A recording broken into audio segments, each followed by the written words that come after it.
And the point of that is just to emphasize this insight that should be natural to anyone familiar with classical philosophy, but which has been sort of lost in relatively recent conservatism, that coercion doesn't just lie in what government does, that private actors can be coercive, and they can be and in some ways that the coercion that we experience at private hands can be much more insidious, precisely because we're told it's private and therefore is not subject to sort of public accountability.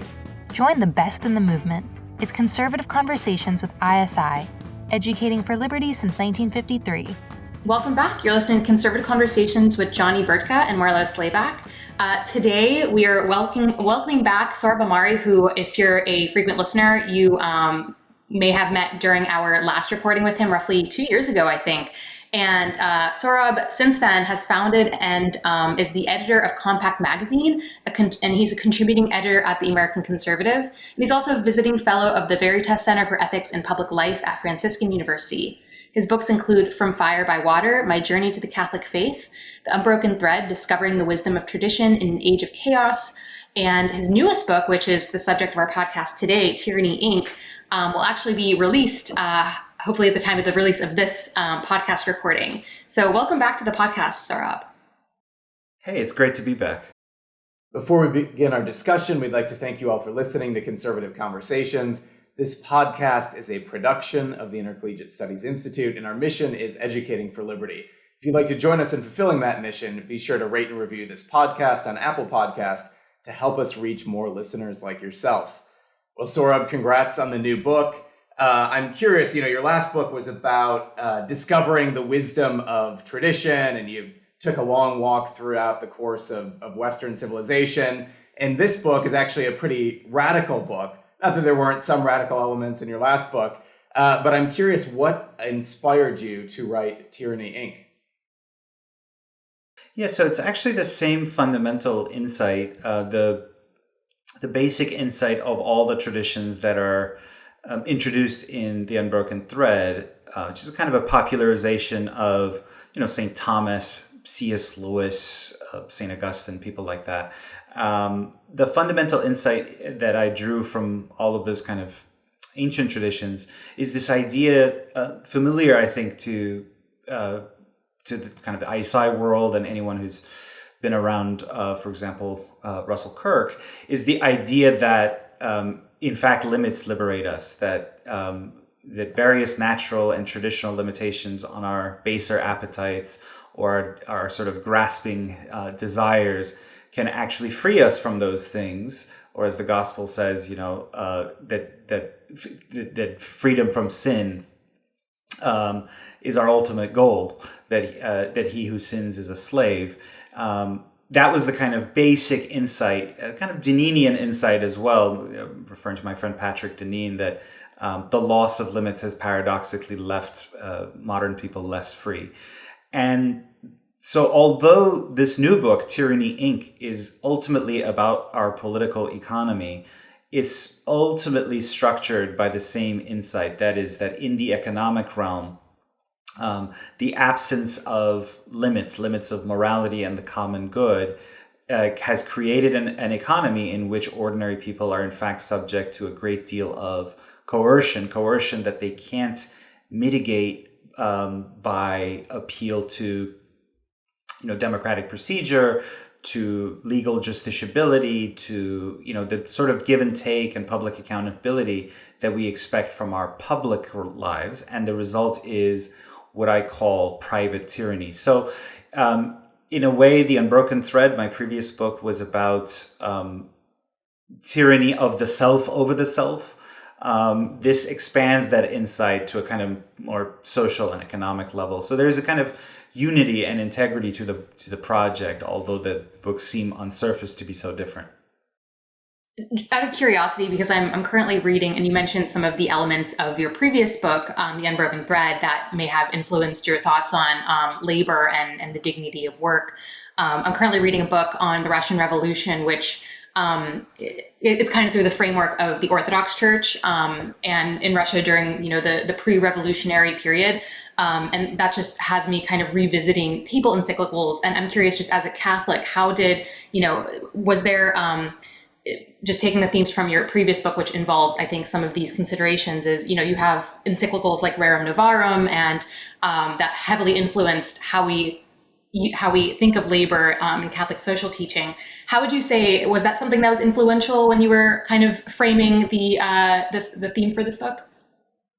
Oh, absolutely. And I cite Rerum Novarum in a kind of key chapter. So the book, just to describe its brief outline, it begins with a picture of our contemporary political economy, typically told at the level of an individual story. So a kind of bottom-up look at how people on the lower end of our economy experience it and how unjustly coercive that can be. So, for example, the abuse of commercial arbitration in the workplace, where all sorts of grievances that you might have against an employer, you're no longer able to bring them in a traditional court, and in a way that ultimately closes off any avenues for you having justice or being made whole, or surveillance of your activities, not just your online, but even your worked hours activities, but even your private activities by employers and so on. So I tell that story, and then in the second half of the book, I tell a story about how we got here and how we may be able to get out. And there I more or less begin with Rerum Novarum, and I quote this passage, which is the opening paragraph of Rerum Novarum, except I initially sort of play this kind of this game with the reader where I say, well, as Karl Marx and Friedrich Engels said, modern society separates the social whole into two antagonistic classes. One class is an assetless few that can oppress the assetless many, etc., etc., and it results in misery, but at the same time, greater solidarity, which can turn into revolutionary potential. And then I sort of jokingly say, well, actually, that was not Marx and Engels. That was Pope Leo XIII. So Catholic social teaching is sort of at the heart of how I understand the problem and what the possible solution may be. But both Catholic social teaching and, frankly, Orthodox Marxism, or any kind of the 19th century materialist theories that became influential and helped us understand what was happening with the Industrial Revolution, they all emphasize that there can be antagonism between classes. Indeed, the idea that classes can be arrayed against each other in a kind of antagonistic way is as old as classical philosophy.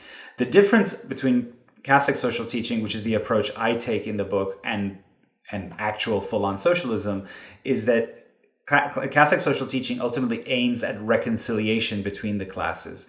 It believes, first of all, that private property is natural and you have a natural right to private property within the limits of the common good, and it doesn't seek the overthrow of one class by the other. Rather, it tries to reconcile the two, including by empowering the assetless many through these kind of modern structures like the labor union, the community association, the co-op, etc. I mean, the popes didn't exactly list all of those, though they certainly talked favorably about unions, to try to sort of bring a measure of social balance where otherwise, unhindered market society would have a total imbalance between the two. So that's my framework. And, the book has been, so far there have been some pretty favorable reviews from center-left outlets, including center-left outlets that are like, oh, this is anomalously sensible from Sohrab Ahmari, because I'm conservative on social issues. But where I ultimately differ from the sort of hard left or even the democratic socialist left is I don't seek to bring about the abolition of class society. I don't think that's possible. I think when we've done that in the past, it's resulted in greater, much more brutal harms than what it set out to repair. But we can have reconciliation between the classes, and we did in this country during the kind of crucial New Deal era. So that was a long digressive answer, but just a short way of saying, basically, my ultimate sort of framework for understanding the problem and solving it is Catholic social teaching, or I should say is deeply influenced by Catholic social teaching. So I'm curious if you have that foundation in Catholic social teaching, which ultimately aims at that sort of reconciliation or cooperation between the classes. I'm curious how some of the other approaches let's say on the left to political economy, not full-on Marxism or socialism, but let's take two of them. Let's say the Brandeisian antitrust movement, but then also on the other hand, which has been, I would say, popularized by many people, but Matt Stoller for one, and Senator Hawley. Yeah, Senator Hawley, many others, Lena Khan, perhaps. And then on the other hand, Michael Lind is an advocate of corporatism, which has some foundation in some Catholic, some particular encyclical, but is maybe more associated with FDR and the New Deal. And I guess in Lind's telling is really perhaps less a cooperation between the classes towards a shared vision and more sort of, you're balancing power dynamics and you finally get the tension right, and then it produces the maximum benefit. So how do those two schools overlay your project? Yes. So to give you the short answer, I come down on the side of you associated with Lind. I think Lind himself would associate it with John Kenneth Galbraith. And so that's sort of my lodestar is closer to Galbraithianism, of a tradition of which my friend Michael Lind is a very prominent spokesman, and I, in all modesty, I hope to sort of carry on that tradition into a generation after Lind's. And so so that's but just to describe where the tension lies, Brandeisians largely think that the problem in market economies is just largeness. That anytime you have there's market societies without intervention, you can easily have the rise of monopolies. And so the thing that an activist state should do is to break up monopolies, and a lot of these problems will go away.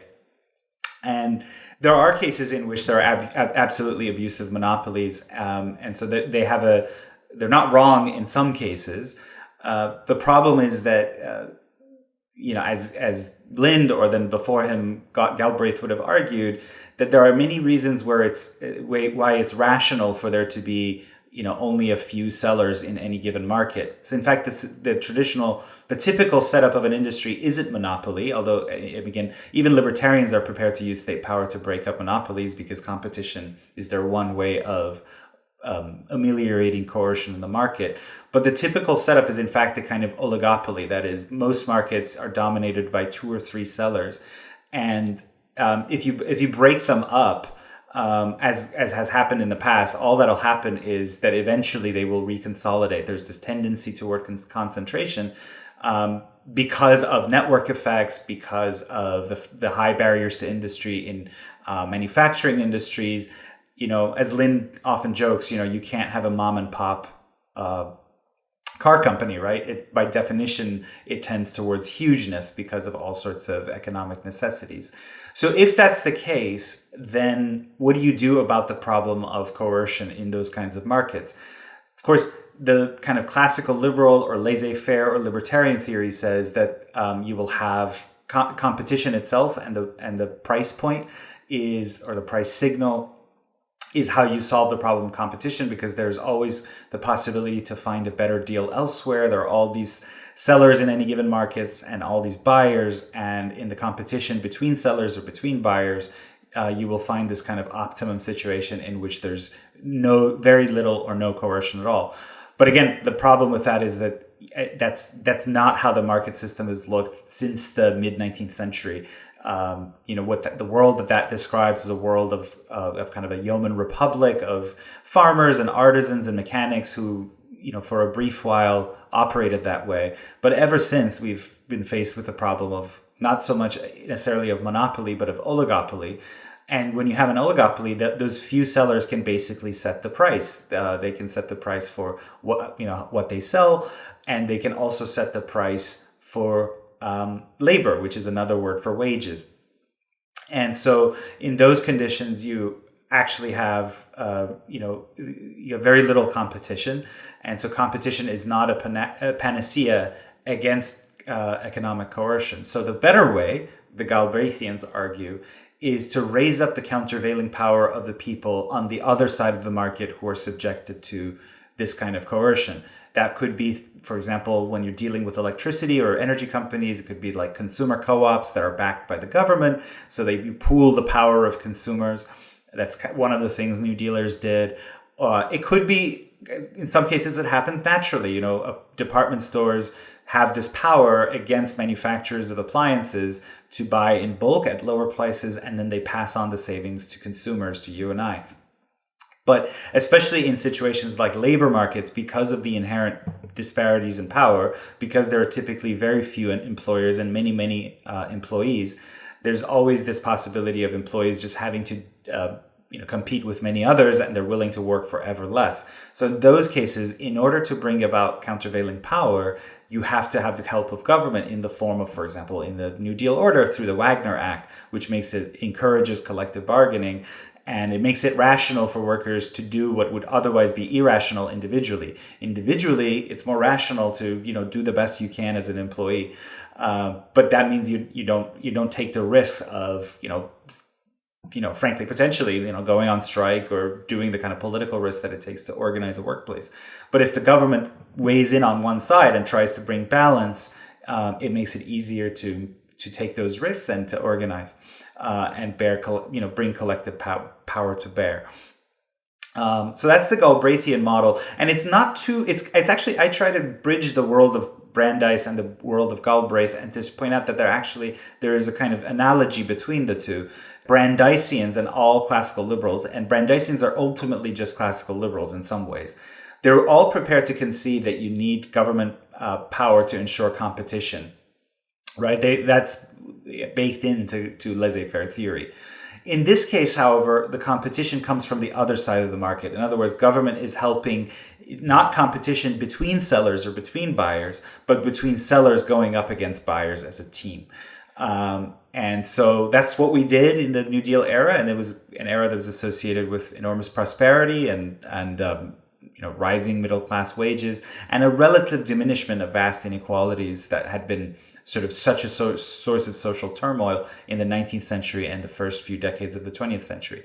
So how to tie this back to the sort of class compromise model is that, the ideal is class compromise. That's what ultimately I take away from Catholic social teaching. But how to bring about class compromise is not just, telling people to think good thoughts, like helping elites realize why they should be better or more generous elites, but rather through kind of political processes like, the labor union, et cetera, and government itself, to engineer the class compromise that merely sort of the virtues of the employer class won't bring about, because they're self-interested in a way that I think Catholicism, with its understanding of the fall, would recognize.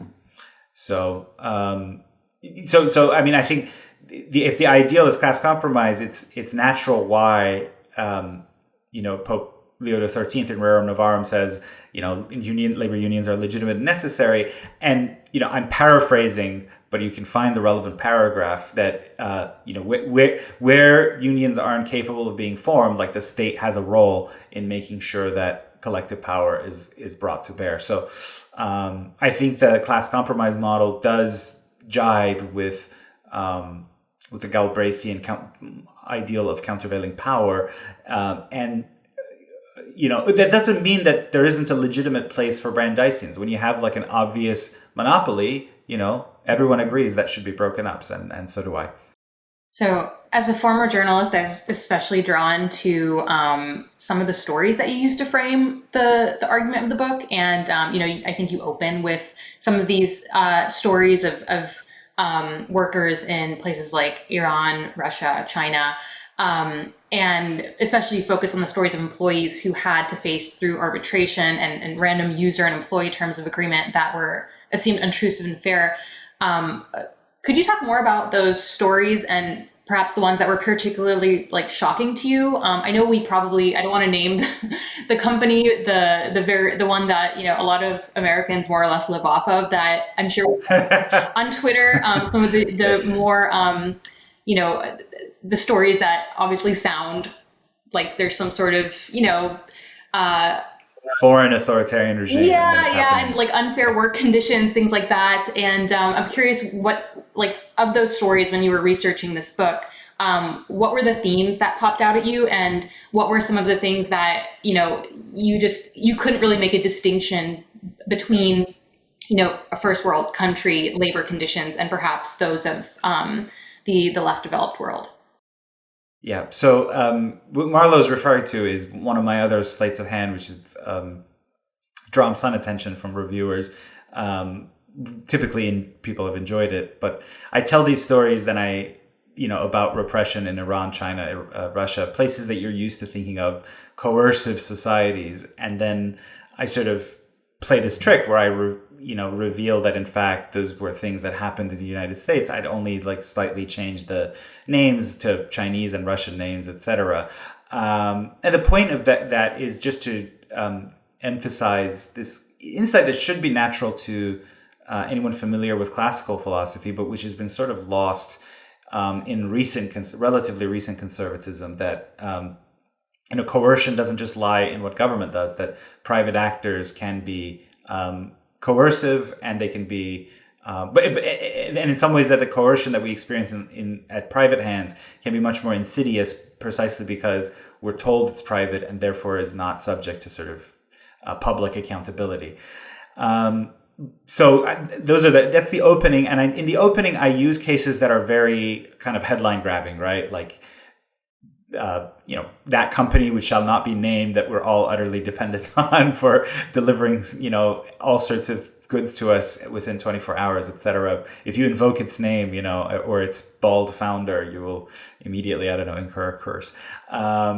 Those are very headline grabbing ones. Everyone's familiar with those. But then in the actual chapters of the book, as you know, the stories are about much less visible forms of this kind of coercion. And one of them is, an issue that my friend Oren Cass has worked on quite a bit at American Compass, and I know he's a friend of ISI's as well, is the coercive corrosion of the real economy, where we, build stuff that people normally consider to be useful by the financial economy, or by Wall Street, frankly.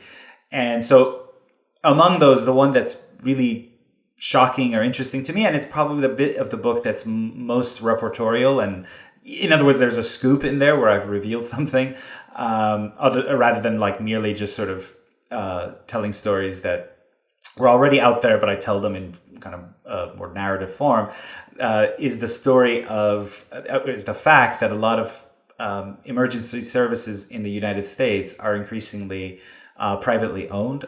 In rural areas, firefighting is typically now no longer a kind of public enterprise. It's largely done by private companies.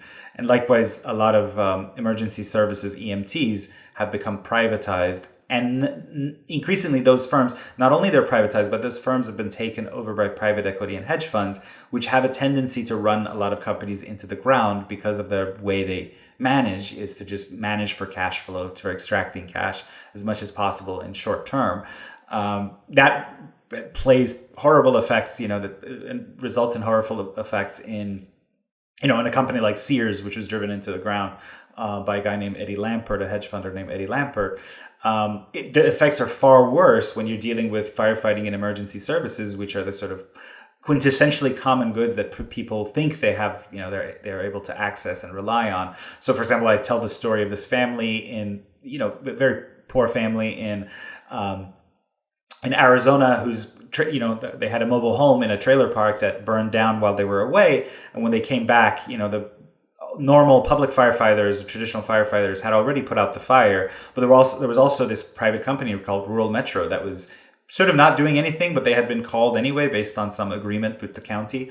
And they were billed afterward for $20,000. And this company, Rural Metro, was owned by a private equity fund called Warburg Pincus at the time, which was making its billing ever more aggressive. And they were told, well, look, you didn't pay for our fire subscription service, which is $400 a year, so you have to, pay the $20,000 bill now for the firefighters that barely did anything. And so they're shocked, but they have no recourse, so they turn to crowdfunding to pay it. And this, even though the company hadn't marketed its fire subscription plans in the area, it was only after this fiasco that then they actually told the other neighbors that there's such a thing, you have to pay.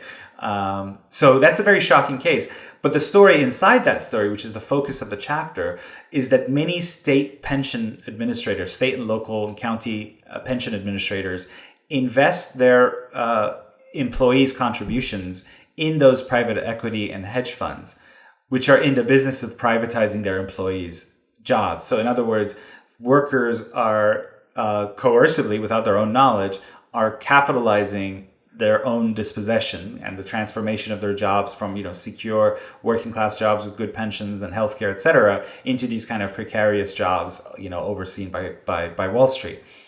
So that's the real sort of nut of the story is not so much the abuses of rural metro, as bad as they are, but the fact that they're made possible by public pensions plans, imagining that there's wild returns to be found in private equity and hedge funds, which there isn't. That's a different story. And therefore, undermining their own contributors' jobs. Sohrab, I want to, in a little bit, get to this question of financialization and some of your proposed solutions to that problem. But getting back to this, the storytelling, I think it's interesting how a lot of these stories, especially if you're just living a comfortable middle-class life, you're largely, can be largely ignorant or insulated from, these realities. And it's shocking to learn that they're going on in America. There's another issue which, I've sort of become aware of in my local community, which is a relatively rural area. And it touches on illegal immigration. And I'm curious how, what your solution would be. And I guess I can give a couple examples. In one case, I had met a gentleman who had come across the border illegally. He was brought by a coyote that he had basically paid to get him and his family across. But then they had arranged a scenario, the people that were transporting him, where his wife was kidnapped and held at ransom. And there were actually, in this man's telling, local contractors in the area where I live who paid the ransom and then indentured him as a worker for a period of 5 years or so, where he had to then pay back, work basically for nothing and pay back the contractors that ransomed him, who were in bed, with these coyotes bringing people over the border. It's just mind-boggling, right? And similarly, the area is probably around, I think, 55% Spanish-speaking, in probably a large percentage, not all of them, but a large percentage probably are here illegally and are not documented workers. But there's a very charming, historic town nearby. And, if you're there pretty much any time of day or night, it's incredibly safe, very bougie, upscale, lovely town to walk around. But I had another friend that was looking to purchase an old building with a storefront and apartments on top. And so I walked through the apartments with him because, I wasn't interested in buying it, but I was just going along to kind of see what it was like. And when we opened the door to go in, all of those apartments were filled with migrant workers who were living in absolute squalor, right? And who were even terrified that someone was just coming through to look to potentially purchase the property. And it was just heartbreaking to think that down below, there's all these wealthy people shopping at all these bougie stores, drinking lattes. They have no clue that right upstairs, all these people are living in squalor. And I think largely there's a whole hidden world here, which is probably close to 50% of the population that effectively lives in the shadows and, is part of the agricultural or other industries in the area, and they're being exploited. And obviously they don't have contracts the way that some of the workers you describe have these complicated contracts or non-competes. They're sort of all living in the shadows, and there's a select few that are benefiting from this system. So how do you, it's hard to hear these stories without obviously having a great degree of compassion for the people, even those them who are here illegally, that are suffering in this cruel system. But how do you justly go about, implementing policy to address something like this that's so deep and widespread that most people don't even see with their eyes? Well, I mean, as you know, I'm an immigration restrictionist precisely for these reasons. First of all, because I think American people have a legitimate reason to be alarmed by the sense that their own sovereignty has become sort of meaningless at the southern border, but also because obviously when you have this kind of shadow labor force that is easily exploitable, that is always afraid of living in the sunshine, as it were, because that could jeopardize their status here, etc. They're hyper exploitable. In New York City, where I spend most of the year, this issue is visible, especially in the case of these delivery drivers and usually cyclists and so forth for services like DoorDash, Deliveroo, etc., where it's a largely immigrant workforce that is extremely vulnerable to exploitation. The amount of pressure they're under to deliver as quickly as possible, so that people in my class could God forbid we leave our apartments for a second and grab some food, but they're rushing to do that, and no health insurance if they get hit by traffic, by cars, etc. These are all reasons where it's a kind of a failure of the left to have recently become so enthusiastic for open borders, and it puts one in mind of Bernie Sanders's position not too long ago when he was asked, "What do you think of open borders?" And he said, "Open borders, that's a Koch brothers idea. That's a libertarian idea." Open borders or unrestricted immigration is a form of labor arbitrage, right? It's a way for employers to be able to pay less than they would otherwise for wages, for labor power. And it's as simple as that I think we should support National E-Verify as one way to do this. Often it's actually agricultural interests in red states that block National E-Verify. I think that might change in the coming years as the Republican Party's base becomes more and more working class. If the Republican Party wants to retain those voters, one of the things that has to deliver is on this issue. But also, just to be clear, that I do tell stories of much more vulnerable workers in the economy. I certainly tell the stories of people you would consider white collar workers who are still subject to massive coercion in terms of their employment agreements and so forth. But there's also, people who just live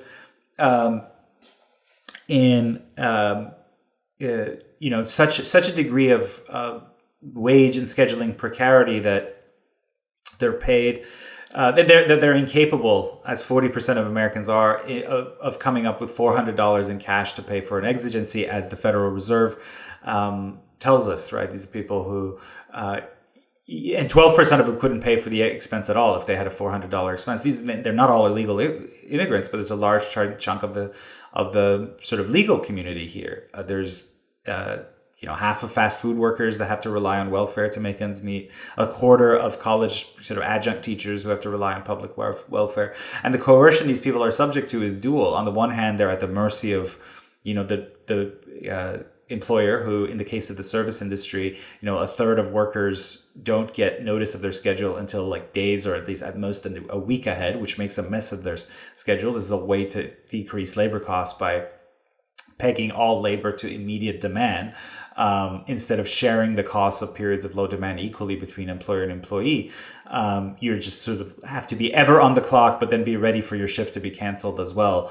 Your babysitting needs or elder care needs be damned. Those kinds of workers are not only at the mercy of employers that way, but they're also at the mercy of welfare administrators. And that's a huge problem as well. When you have an economy that's very low wage and high welfare, it doesn't mean that welfare benefits are generous. It just means that welfare makes up a huge share, sometimes up to half, of the worker's income in order for them to be able to make ends meet. The problem with that is that then they're also you empower two groups of people. You empower the low wage employer who's basically you're subsidizing its low wages by having taxpayers pick up the rest of the tab. But you also empower the petty welfare administrator who can be like, oh, did you buy cigarettes or beer with your $12 in food stamps or something like that? So you have this really, really kind of coerced and frustrated population that I think especially conservatives who are skeptical of the welfare state should insist on actually a less coercive private economy where workers can, be paid decent enough wages so that they're not dependent on welfare. In what way in your book do you account for maybe like private and public labor unions? I've been thinking a lot about this because I haven't looked at any data really, but now that I bring it up, I'd be interested in maybe you address this in your book. But are there changing attitudes towards unions on the right? Obviously, we've seen kind of this mounting interest in the pro-worker conservatism from a number of political officials, but also the voting base. And I've seen also kind of a effort to counter that with the pretty standard, I think, attitude on the right towards the maybe overreach and abuses that unions can have. So what would you say your attitude, because obviously it's like, as a Catholic, I have my own opinion that's in line with Catholic social teaching on that subject, but in what way do you address that? And have you seen changing attitudes on the right since, the last decade or so on the subject? So setting aside the private-public distinction, labor unions in general are actually right now at a high watermark of popularity. Polling shows that they're more popular than they have been in half a century.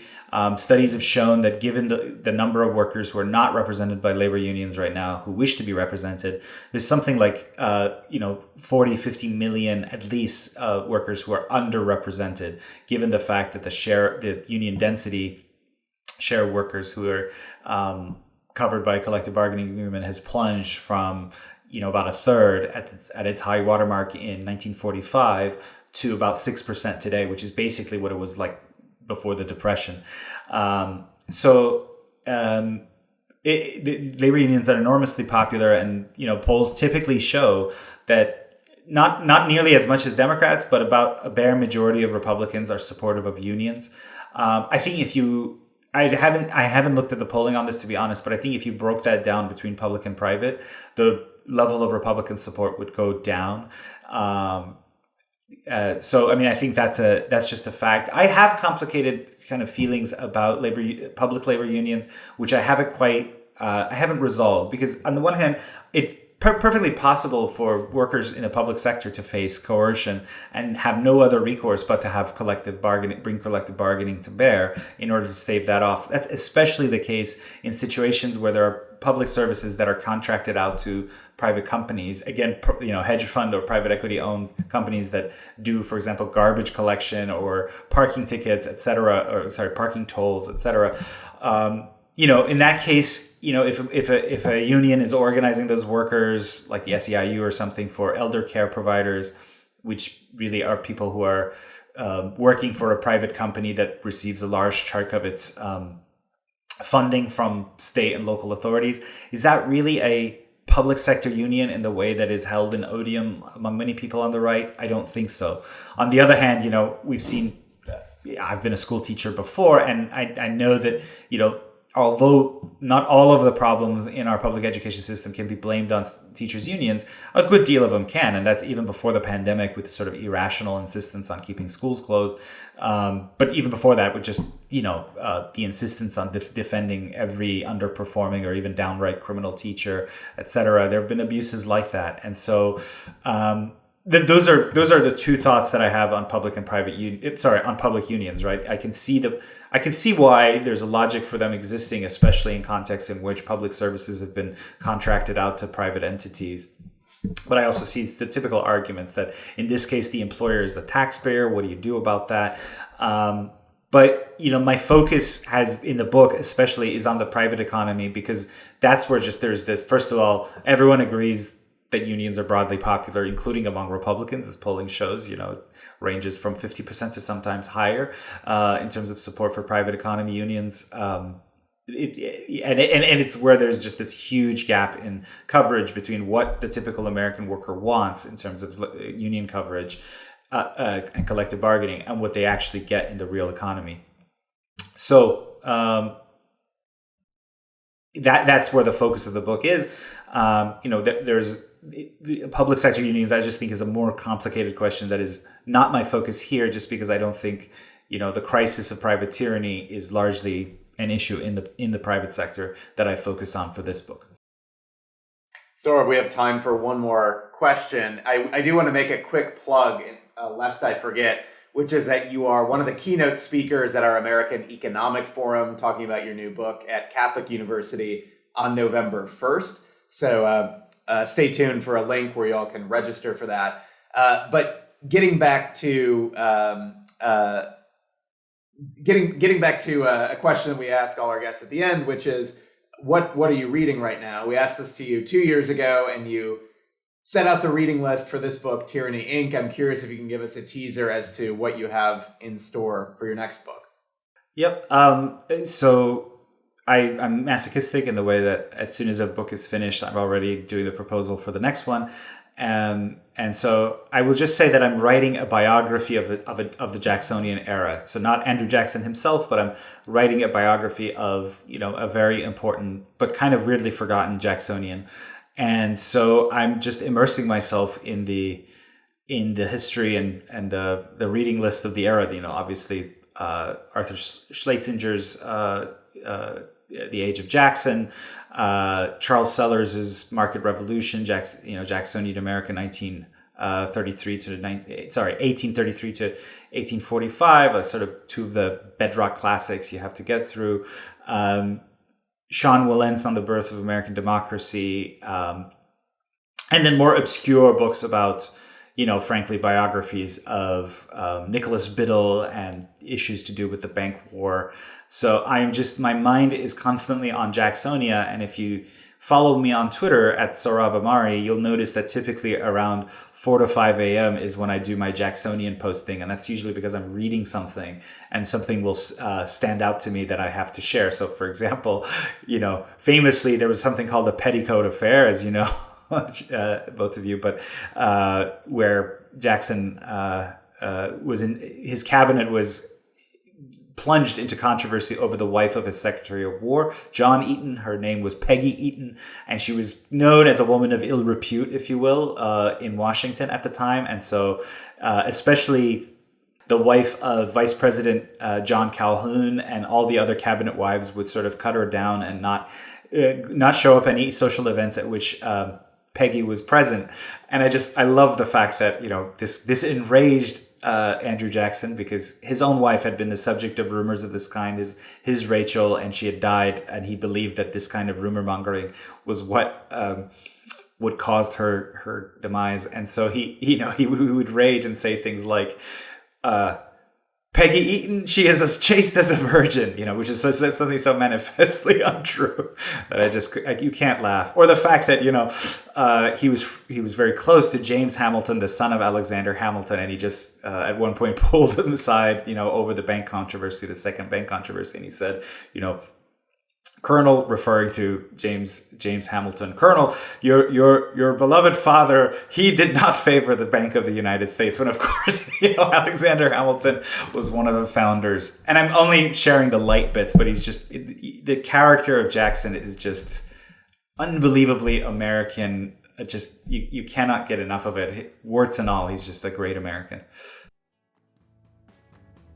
Well, thank you so much for joining us, Sohrab. Congrats again on the new book, which we encourage our listeners to read, and that will be available as a link in the show notes. And if people want to follow your other work, you've already plugged your Twitter. Is there anywhere else that they can find you? At compactmag.com. Great. Well, thanks again, Sohrab. And Thank you for listening to Conservative Conversations with ISI. If you've enjoyed this podcast, please be sure to head over to isi.org/resources to see all that we offer our members, including the Intercollegiate Review, Modern Age, select Modern Age articles, and of course this podcast.